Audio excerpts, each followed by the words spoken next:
Eh, Assalamualaikum. Halo, perkenalkan nama saya Syafiq Nur Ramadan dari kelas 10 MIPA 4. Nah, pada kesempatan video kali ini saya akan membaca cerita rakyat yang berasal dari Kalimantan Barat, yaitu Batu Menangis. Yuk, nggak usah lama-lama lagi, mari kita mulai. Pada zaman dahulu kala, hiduplah seorang ibu dan anak perempuannya yang bernama Darmi. Ayah Darmi sudah meninggal saat dia masih kecil. Dahulu mereka hidup berkecukupan. Namun setelah ayahnya meninggal, ibu Darmi pun harus bekerja keras di ladang demi hidup mereka. Karena setiap hari bekerja di ladang, kulit ibu Darmi pun jadi kian gelap. Berat badannya juga menyusut.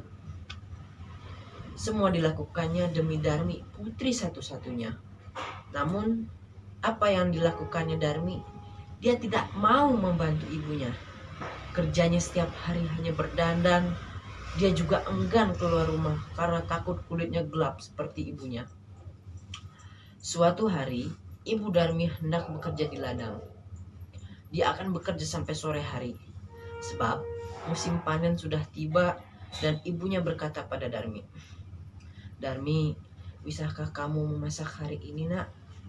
Ibu tidak bisa pulang siang ini karena harus menyelesaikan panen kita. Jika sudah selesai memasak, maukah mengantarkannya ke ladang untuk ibu?" Ucap sang ibu. Darmi yang sedang menyisir rambutnya yang indah pun terkejut.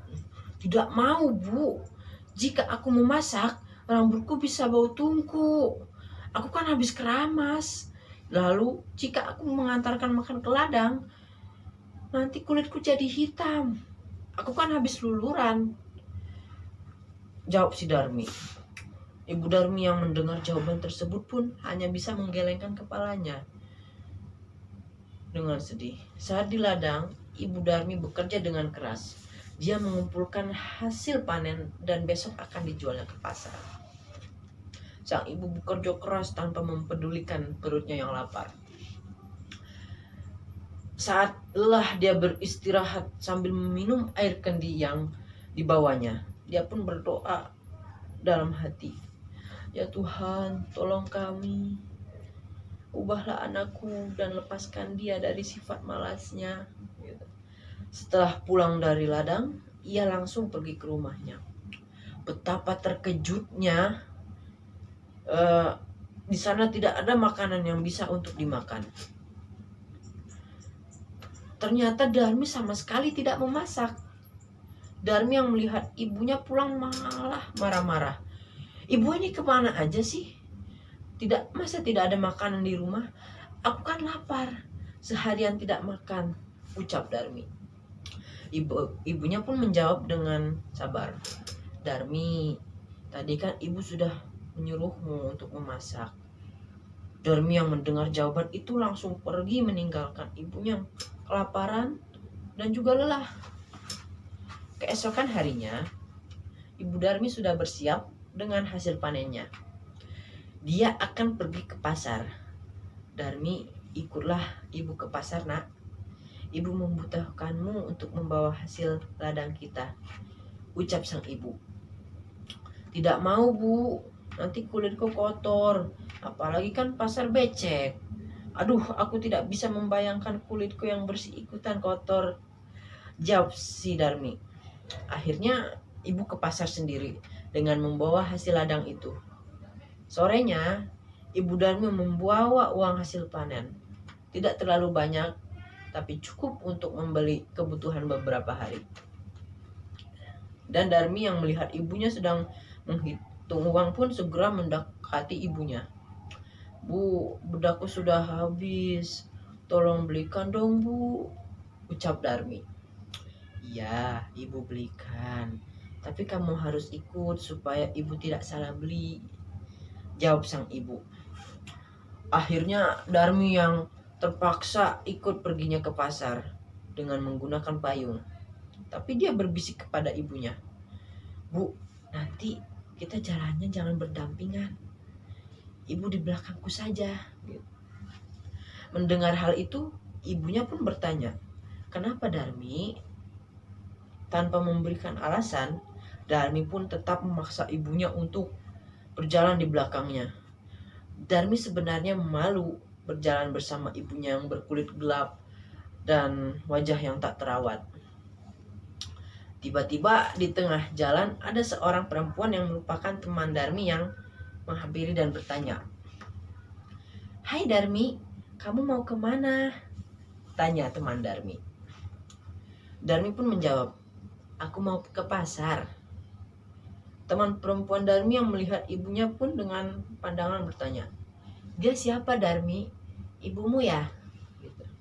Darmi yang tak ingin temannya tahu pun jika dia mempunyai ibunya yang kotor dan jelek segera menjawab, "Oh, ini pembantuku. Tentu saja bukan ibuku." Ih, amit-amit deh.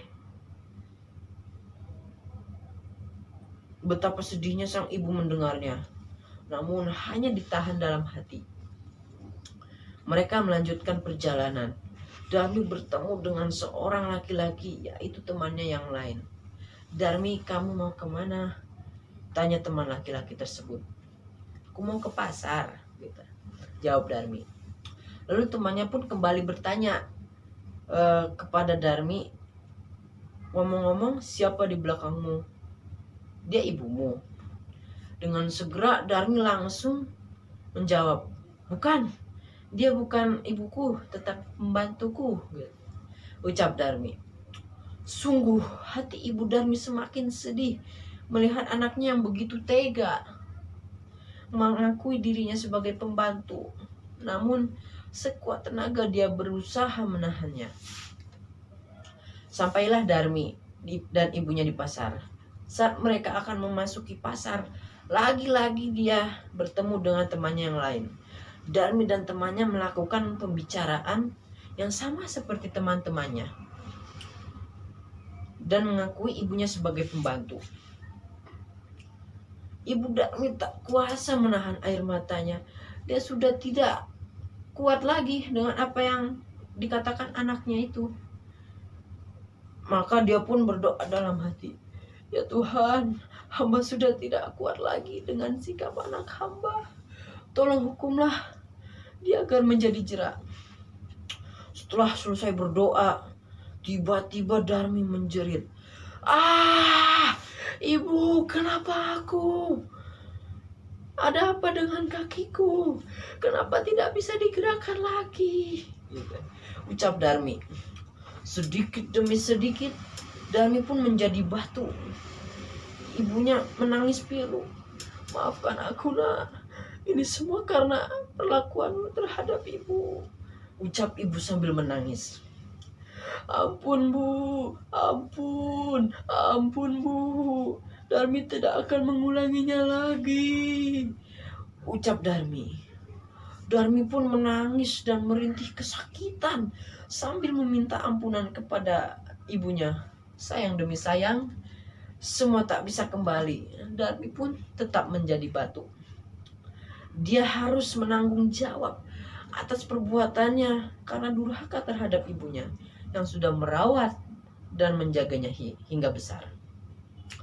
Batu Darmi itu lalu dipindahkan oleh orang-orang dan disandarkan di tebing sehingga sekarang, dan batu itu sampai sekarang masih ada di Kalimantan Barat dan dinamakan batu menangis.